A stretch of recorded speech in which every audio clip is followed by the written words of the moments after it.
Hello and welcome to the channel natural yoga physio pharmacy. आज हम anaemia के बारे में बात करेंगे। एनीमिया यानी कि खून की कमी एक ऐसा कंडीशन है जिसमें शरीर में आरबीसी या हीमोग्लोबिन की कमी हो जाती है। हीमोग्लोबिन आरबीसी का पिगमेंट होता है जो ऑक्सीजन को कैरी करने का काम करता है।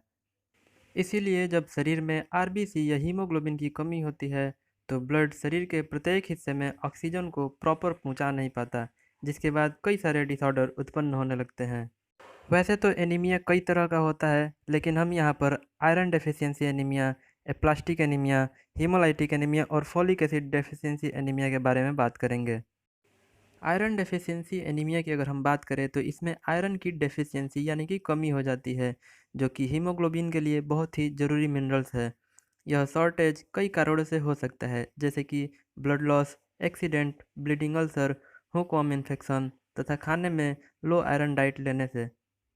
इस तरह के एनीमिया को आयरन सप्लीमेंट्स जैसे कि फेरस सल्फेट या फेरस ग्लूकोनेट के द्वारा आसानी से ठीक किया जा सकता है। एप्लास्टिक एनीमिया की अगर हम बात करें तो यह बहुत ही सीरियस कंडीशन होता है जिसमें बोन मैरो आरबीसी और प्लेटलेट्स को प्रोड्यूस नहीं कर पाता, जिसके कारण एप्लास्टिक एनीमिया होता है। बोन मैरो के फंक्शन का इनहेबिट होने का कारण cancer, exposure to radio active, chemical hazard या ड्रग के कारण हो सकता है। इस तरह का एनीमिया ब्लड ट्रांसफ्यूजन या बोन मैरो ट्रांसप्लांट के द्वारा ही ठीक हो पाता है। बात करें अगर हीमोलाइटिक एनीमिया की तो यह आरबीसी के डिस्ट्रक्शन के कारण होता है। इस तरह का एनीमिया जन्म के समय देखा जाता है।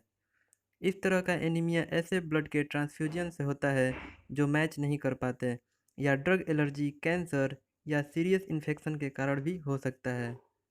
फोलिक एसिड डेफिशिएंसी एनीमिया की अगर हम बात करें तो यह भोजन में फोलिक एसिड की डेफिशिएंसी के कारण होता है, जो कि हीमोग्लोबिन के प्रोडक्शन के लिए बहुत ही ज़रूरी होता है।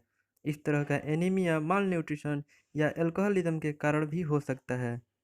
इसके अलावा स्मॉल इंटेस्टाइन के कुछ डिसऑर्डर जैसे कि इन्फ्लामेटरी बाउल डिजीज भी इसका कारण हो सकता है।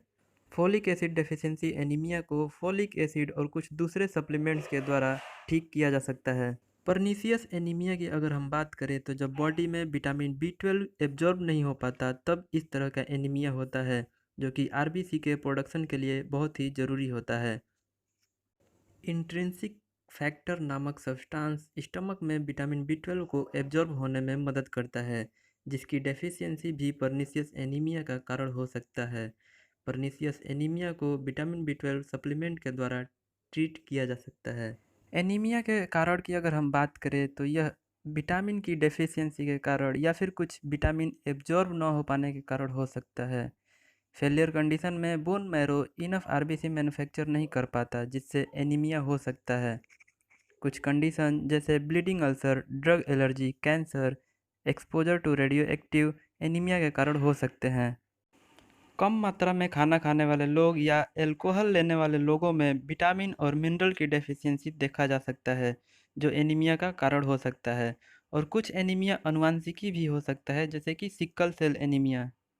सिम्टम्स की अगर हम बात करें तो इसमें fatigue, shortness of breath, pounding heart beat, headache, loss of appetite, dizziness, weakness और पल्स जो है वो धीमा हो जाता है। ये सब सिम्टम्स दिखाई देते हैं।